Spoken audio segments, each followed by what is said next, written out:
is going to be. We are going to have to atone for that. We are going to have to be held responsible. And just as if we are following God and doing everything that he is at, not everything because we're human, but we're making our best effort, that he is going to reward that. Mm-hmm. I saw another hand pop up. No, maybe not. Okay. All right. Excellent. Excellent. We will be covering some of that stuff later on. So this is what I had on the board while y'all were doing the exercise last week. Out of curiosity, did y'all, because I said, you can answer this question or you don't have to answer this question. Sometimes I just put up the things just to kind of get the brain, moving. I'm not a morning person, you know what I mean? So sometimes I need a little something to kind of kickstart me. But out of curiosity, did you all find answers to either one of those? I have to turn around because it's opposite on my screen. It confuses me. On Psalm 37, what does it mean to trust in the Lord and delight in the Lord? What does that mean?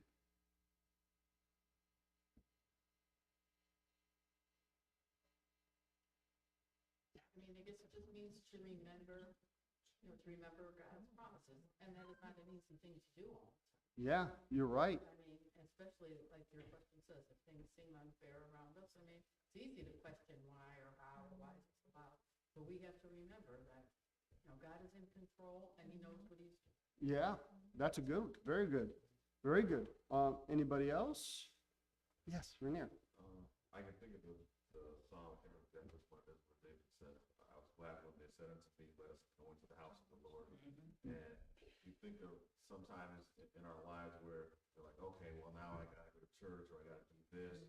And it's almost like you're taking it as a burden instead of an opportunity and a blessing to be in his presence. And with Psalms, you can see so many different Psalms where David is taking pleasure in the things of the Lord. He says those kind of things. And so I think you can look at that piece as how you delight in the Lord. Mm-hmm. Very nice. Very nice. The psalmist struggles with envy when he sees the wicked doing well. What is it that changes his perspective, and how does this help us understand how to view success in the world compared to God's ultimate justice? I think we kind of answered that, and I mean, kind of what's the point on some of the, Psalms? What's the point of the book Habakkuk, and the book of Job? We got to look long term. And when I mean long term, not from now to the day I turn 85 and kick the bucket. No. Long term, that we need to remember, that yes, they might be prosperous here, but 200 trillion years from now, when we look back, and it's so hard to kind of wrap that around our minds, but 200 trillion years from now, when we look back, does that mean anything at all? Does that mean anything at all? Do any of our trials mean anything at all? You know what I mean? Yes. What strikes me about Psalm 73, verse 2, but as for me, my feet had almost stumbled. My steps had nearly slipped, for I was envious of the boastful when I saw the prosperity of the wicked. I think that jealousy and envy, it can even happen within the church. You're right. That, well, they seem to be farther along than I am. Yeah. Or, they accomplished X, Y, Z. And I was journaling actually this morning and wanting God to humble me with this, any creeping in of that attitude. Because we all come from different backgrounds, but mine was performance. Mm-hmm. And when you're performing from the age of 3, mm-hmm. and then you go into teaching and you have control of the classroom, you're still performing. Mm-hmm. Those layers of expectation, of personality defects,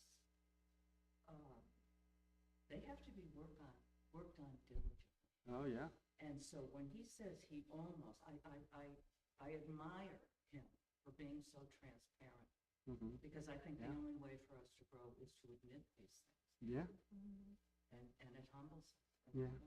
It's funny, that same verse kind of caught my eye also. Absolutely. Yeah. Absolutely. Todd. things in line with God's will are good. Things that are not in line with God's will are evil. Mm-hmm. So I kind of hear Nancy saying that, even, it's all this stuff going on around us, but we could easily do something that's nice, but not in line with God's will, Mm-hmm. For the wrong motive, right? with the wrong motives. Right. And those things are evil, because they're not they're not focused on God. Mm-hmm. And so when we have that mindset, we get people to maybe like us. We could be missing the mark, failing to see what God wants to do in someone else's life, Mm-hmm. and failing to see what God wants to do in my own life. Yeah. And that's where we miss the mark. The mark is honoring God and trying to see what He wants in that matter. It's trying to see the more reality Mm-hmm. and see the chariots of fire around us, rather than see the reality that Satan wants us to see, Yeah. which is confusion. Mm-hmm. So that leads me kind of to another thought. Let me ask you, do you think that as we get older and older and older, it gets easier and easier and easier to trust God, because we can look back at our own lives and say, I thought I was in trouble here and my life turned out better. And then I thought I was in trouble here and my life turned out better. And I thought I was in trouble and life turned out, and you see that, wow, every time I thought that I was in trouble, it all ended up, and it could be from a job loss, whatever. And all of a sudden life turns out better. And you're like, wow, that ended up being a great thing I went through that. Does it maybe become a little bit easier as we get older because we can look at our experiences? Vern. I believe it definitely does. And where it says how to view success Mhm. in the world compared to God's ultimate judgment, Yeah. that takes time. Yeah. It Yeah. really takes a lot of time Yeah. to view it. And I think as you get older, you do view it better. Yeah. Yeah. Maybe, yes, Rainier. I was gonna say yes and kind of no at the same time. Yeah. But I think as you get older, you do have the ability to look back and see where God has brought you from. Mm-hmm. But I feel like God brings you through different tests that maybe even if you were looking back at those times, you couldn't have passed. Uh-huh. I think of Abraham, where he trusted God and he left his land, left his parents, left his whole, and he sort of had to build up. And then he trusted God at his word, and then ultimately to the final test of, almost not final, but test of now sacrificing his son. He was older, he had trusted God years Yeah. past, but that final one, I don't know if that was any easier, probably one of the hardest things he had to do. Yeah. And so I think as we get older, yes, we can look back on certain things where we built up a level of record with God to trust Him. Yeah. But then there are tests that we may not know that are different level tests that at that point may be just as hard as when you had to look back. That's right. That's right. Good call. Very good call. Yes, Ken. As an old guy, I find it easier to look to heaven than I do to look to earth. And for one simple reason, I realize Yeah. I'm sure. Yeah. Oh, yeah. Yeah. so it gives you a new perspective on this life. Mm-hmm. You look back and say, well, I really blew it there, and there, and there, and there, and there. But then, well, heaven still awaits. By the grace of God, the blood of Jesus, heaven awaits. Mm-hmm. Yes. A number of people said to me, don't get old, Vern. Yeah. And, because when you get older, things can get drearier too. Yeah. That's true. That's true. That's something that, elderly people can go through a lot. Especially if your body starts breaking down. Yeah. Things like that. Yes, absolutely. But God is always, it's just the way I'm learning to look at aging. Yeah. But He's always, if we keep emptying ourselves, Mm-hmm. He's always ready to fill us with his purpose. You may not get the whole picture, Mm-hmm. but there's this feeling that if we stop planning, if we stop dreaming, and I'm not saying that we have to get so negative that we're just, comatose, Mm-hmm. but the emptying, I always feel when I lose less of myself, I always feel reassured, because the Holy Spirit always lets me know, be still, Nancy, Mm-hmm. God's purpose is much bigger and brighter and holier than anything you could be planning. Like Yeah. Rainier was saying, at this stage in our lives, there's always more to learn, and always a renewed purpose that we didn't know Mm-hmm. that God was planning for us. That can bring a challenge, that can bring a lot of different things. Mm-hmm. But I don't know, it can be exciting if Mm-hmm. we don't let us feel, because I know Yeah. with Ken, I don't know what age we are together, but you can start to get a little discouraged. What is my purpose anymore? Am I being sent out to pasture, whether it's within the church, outside, we're not working anymore, etc. Mm-hmm. But we can delight in the Lord's purpose if we just are still and let us keep going. Yeah.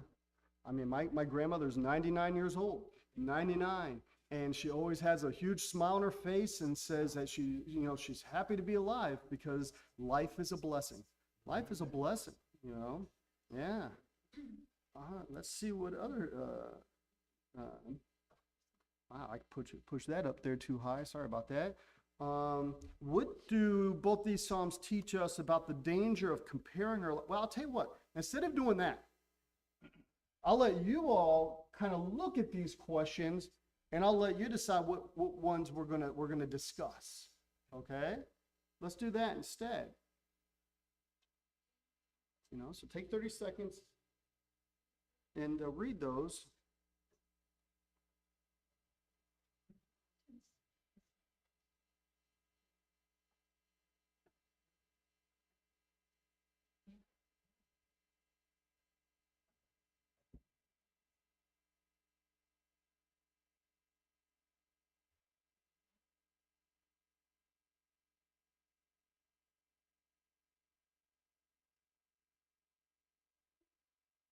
So are there any of those questions kind of jump out at you to say, hey, I want to talk about this, whether it's to ask questions or whether it's to make statements or just to discuss to see, to see what everybody else is thinking?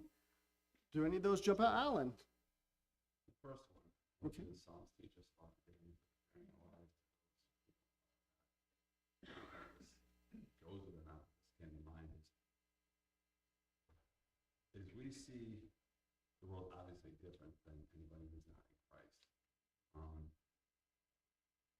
I see what they're living as an illusion. All this happiness, all this riches, it's an illusion. To them, it's reality. Mhm. And I think that they see us as delusional. That's right. They're in an illusion, and we're the ones that are delusional because we think of something beyond this Mhm. that they can't see, that they can't understand. So I try not to compare myself to the world because I know that it's just, there's things I would want, but I try not to compare myself because it's just an illusion. It's just, you take a metal, it's in the ground, and it gets transformed into something else, and then to something else, and then to a car, and it gets crushed back into something else. It's an illusion of what it is at that time, and it's just for now. Interesting. Vern. I'll go along with the first one too. Okay. It might get you to think that you're better. Mm-hmm.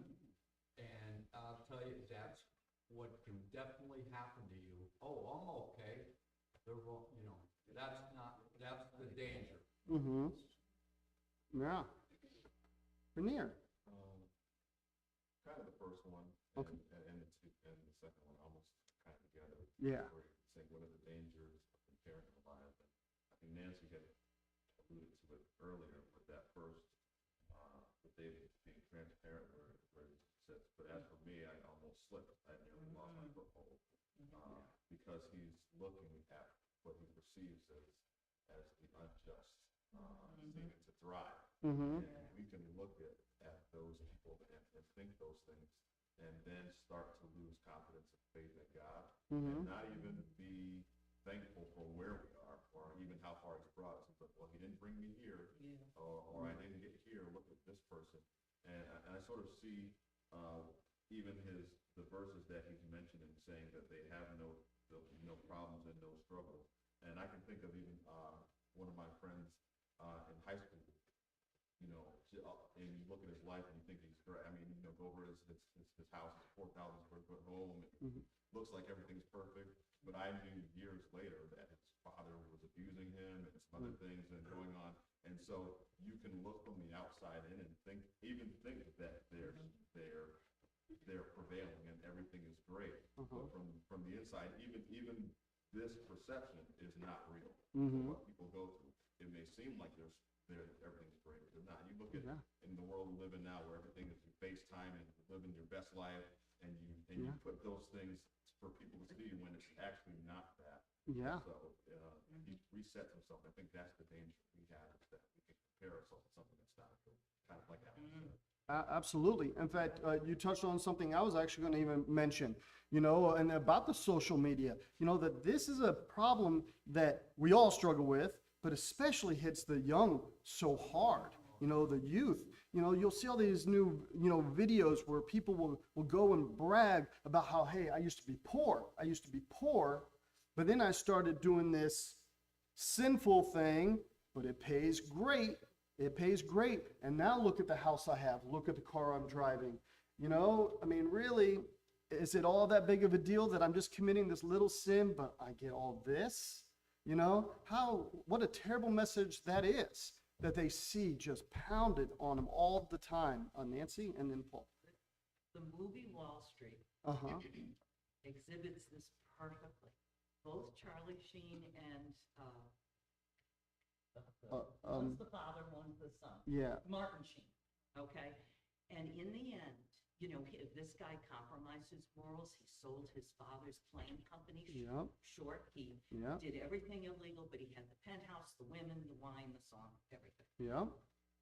And in the end, when the feds came into the office and took him in custody, he repented. Yeah. And he finally he squealed on, I think it was Michael Douglas who Yeah, played, you're right. whatever you say. Yeah. And I'll never forget the quote. I'm going to paraphrase. He said, in the end, man looks into the abyss. And when he doesn't see anything looking back at him or something, or he sees himself looking back at him, that's when he finally has the awareness of truth. I know I'm paraphrasing it, but it was you know what I'm talking Oh, yeah. about, right? I've seen the movie a couple times. Right, and that's what it is. He thought, like you're saying, he thought he had everything, but I don't know whether his conscience was beginning to be pricked before the feds came and he decided to wear the wire and squeal on Michael Douglas. But in the end, and thank heavens, the father did have a heart attack and everything. I'm giving you the whole plot, and it's not necessary, but, in the end, the truth, what? Yeah. It's just too big.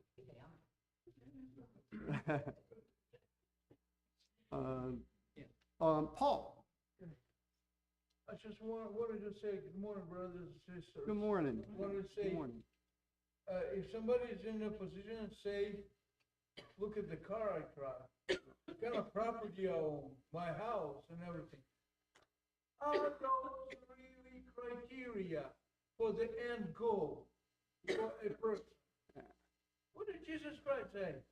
Do not store where it will disappear, for this fact or the other. Store where it cannot go bad. Yeah. When nobody can steal it from you, when you gotta have forever. Also, Jesus Christ said to the disciples, he said, marvel not that you show the signs and things. Didn't describe the signs, but he's saying marvel that your names are written in the book of life in heaven.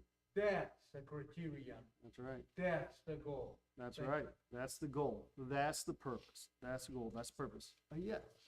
Rob. So these two Psalms, let's say, are speaking to the people of God. Uh-huh.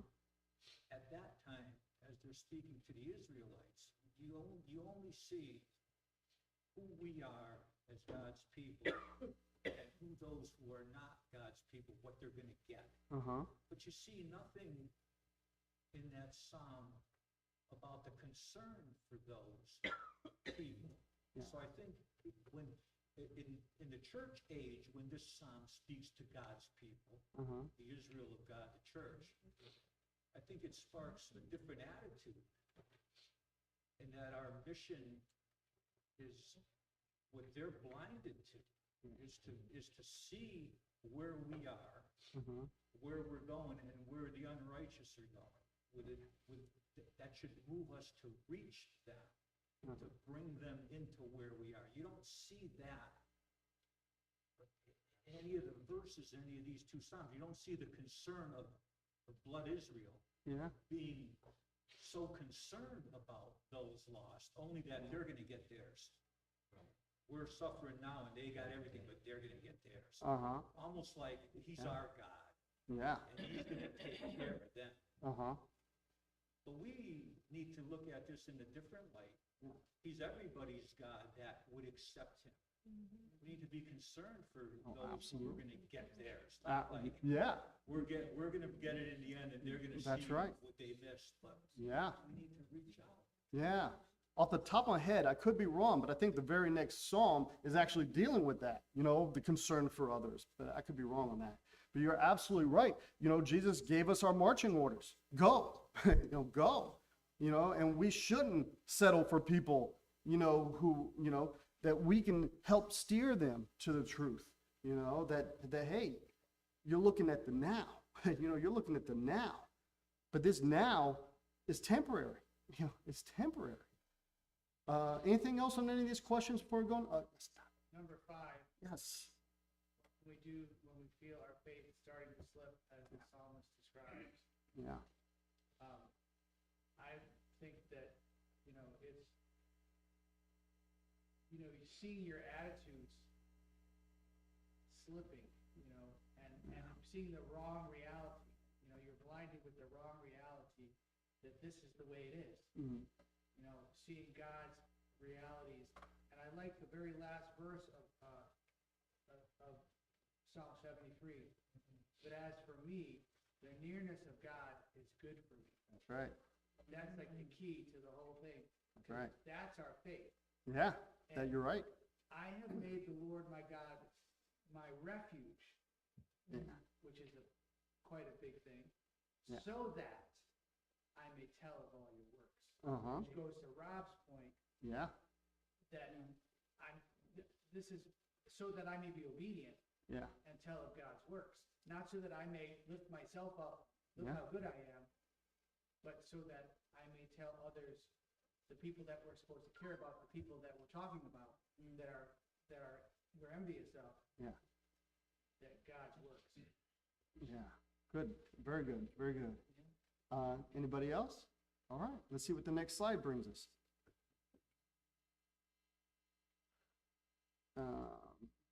Where is it? Oh, okay. I'll bring them all out, and then let's see if any of these are something you want to discuss. I just thought it'd be fun today, just to have a discussion class. Normally, I come very structured, extremely structured. I know what my next sentence is, and today I thought it'd just be fun to just kind of just discuss, especially since this is our last time.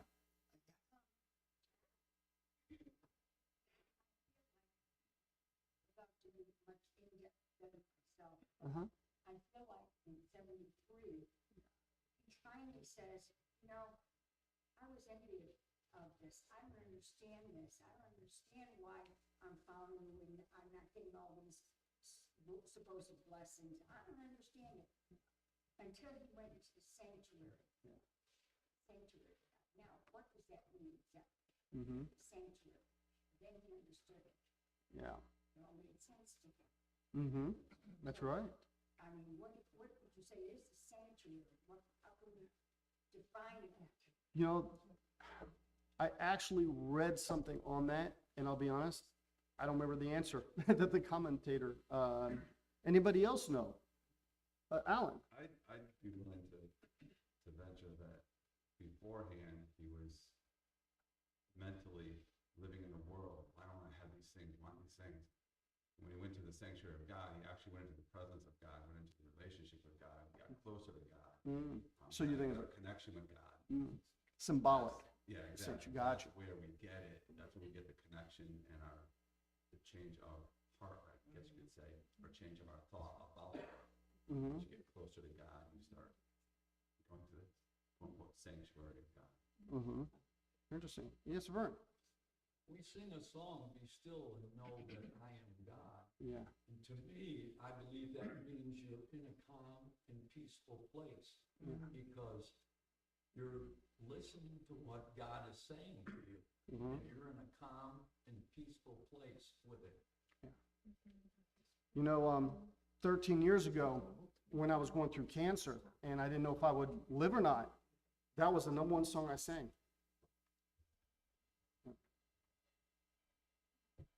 That's for you. Dovetail off of that, as Kathleen said, as far as entering the sanctuary of God. It's funny how we can think something and think of a situation until God reveals what really is. And God does that with us in so many ways, whether it's us thinking we're not at this level or thinking at why something happens. And then whether it's for us, probably coming to church and talking with other brothers and sisters, or just entering the presence of God, and God resets and really reveals what really is. You think of Elijah's depressed, and they're all against me, and I'm the only one until he enters the presence of God. And then God says, no, you're not the only one. I've got 700. And it takes those kind of things where you enter into his presence, where he can reset what you really think that actually isn't there at all. Excellent, excellent. And I think too, it's about entering into his presence with full transparency. Oh, yeah, Amen. absolutely, When he can absolutely. You know, we have to be as honest with him as possible, you know, that the denying of ourselves, you know, that, you know, I mean, why don't we admit certain things? Pride. Well, before we need to lose our pride, you know, especially when we're talking with God. Absolutely. Anybody else have any comments on these 3 points? Yes, Alan. Be still before the Lord. I found in my life that, you know, you have a big problem, and obviously we worry about it, we're concerned about it, we can't stop thinking about it, we gotta try to figure it out. And then we say, well, you know what, I'm giving it to the Lord. Yeah. But we actually don't. We're still thinking about it. We're still worrying about it. We're still concerned about it. I found the few times that I was able to give it to the Lord, literally, Yeah. not think about it, not worry about it or nothing, Yeah. even though it was a big issue, Yeah. I found out that it worked out so much better. Yeah. Not necessarily the way That's I right. wanted it to, Yeah. but I got through it so much better Yeah. with that. Absolutely. God knows when we lay it down. You can't pick it up until we lay it down. And if Absolutely. we don't put it down, you Yeah. can't pick it up. I mean, that's why I sing that song so often, because I would start to, you know, get scared and, oh, you know, and I mean, I could die, and, you know, what's gonna happen to my family, blah, blah, blah. You know, oh, hold on. Be still and know that I'm God, you know. So I had to sing it all the time to remind myself.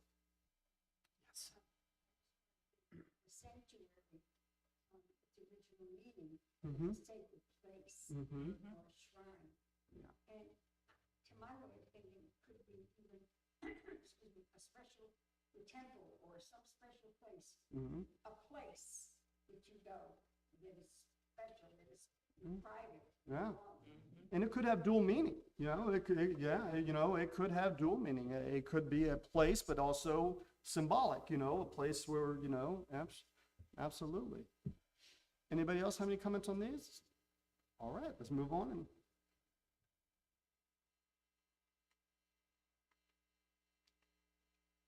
All right, I'll let everybody have 30 seconds here, read these and see if anything jumps out at anybody.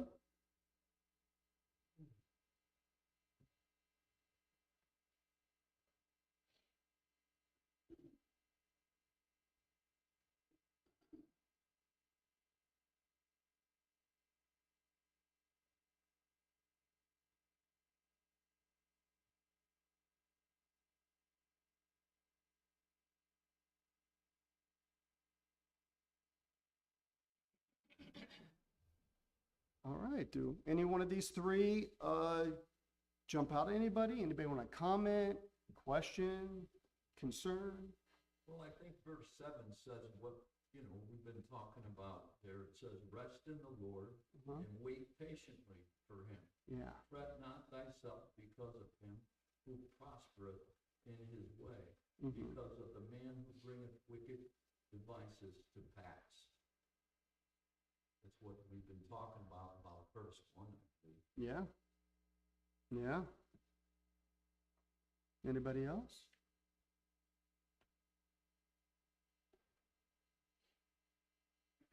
I'm curious if I could get on number 1, if I could get a younger person to answer, and then someone who's willing to admit that they're an older person. I'll be glad to volunteer for that. That's not a problem. I'm just curious if it's different. I'm just curious if when I wrote that question, in my head, that's what I was thinking. I was thinking, I wonder if I can ask in class, 2 people, one starting life, one ending life. Of course, that's not guaranteed, but you know what I'm saying. On number 1. So, we do have some younger people in the audience. Anybody want to volunteer?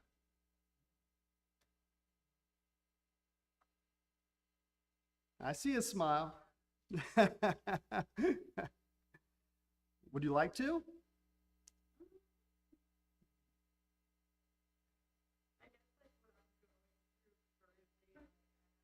Period of time where I just felt really alone in the world, trying to find myself as a young person. And it was easy kind of going along with what my friends were doing and encouraging me to do. But so I guess I'm going off of verse 4 that in Psalm 37 that says, delight yourself in the Lord and he'll give you the desires and petitions of your heart. And so when I just kept feeling like I was alone and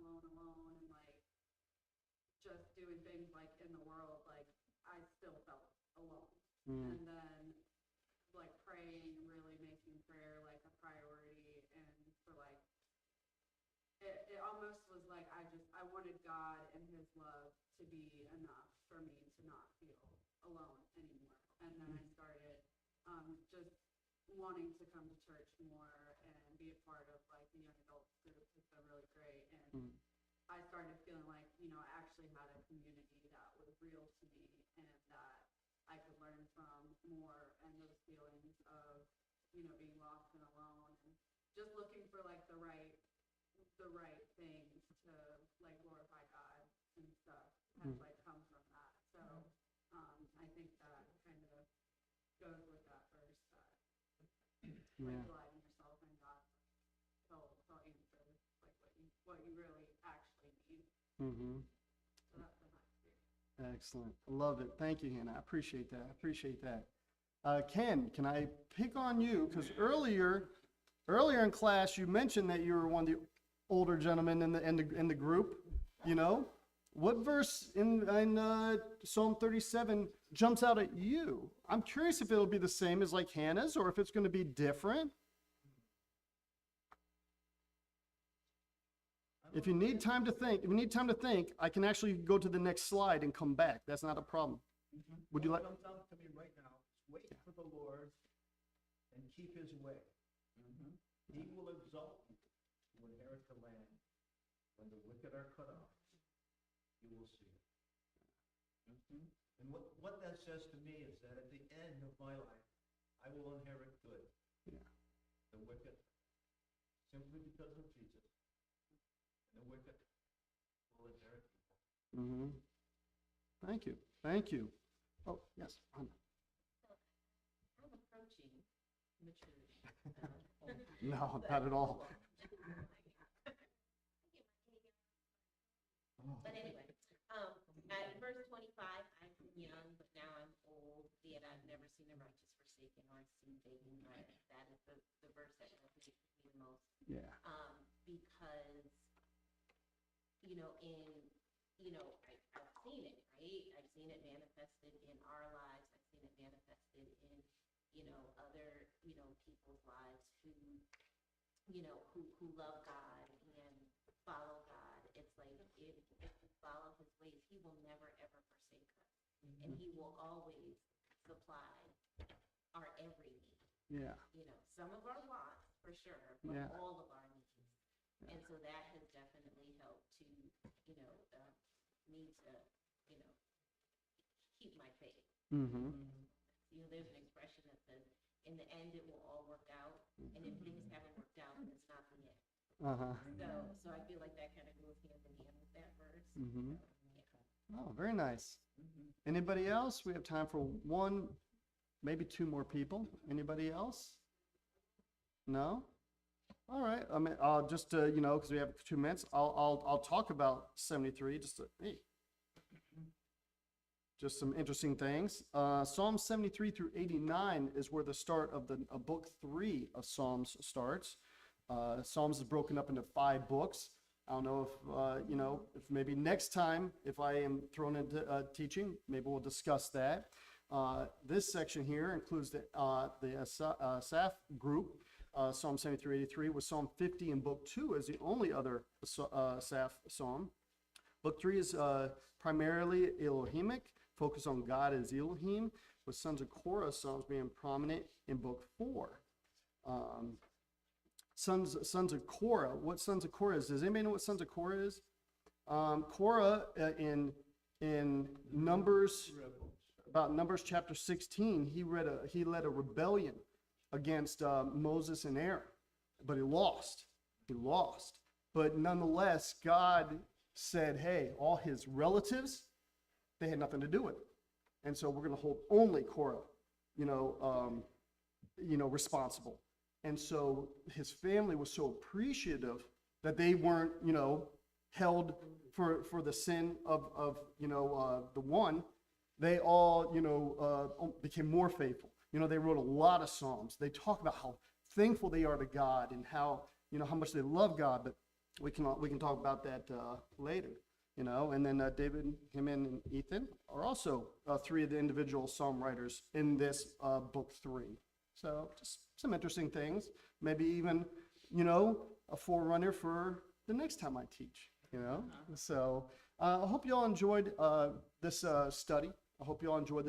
I hope my goal when I did this study, my goal is to incite a little bit of curiosity.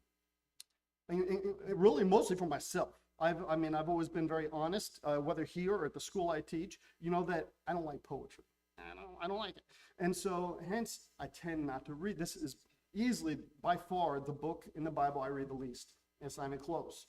And so to build up even curiosity in myself, doing this, to start saying, hey, there's some really cool things in here. Wow, there's some things in here that can really help me in my life. Wow, here's some things in here that can really help me with my walk and my relationship with God. When I'm hopefully I gave a little bit of that to you all too, that maybe, we'll be more likely to open up the book of Psalms, So hopefully going forward, all of us will be more willing to open up the book of Psalms.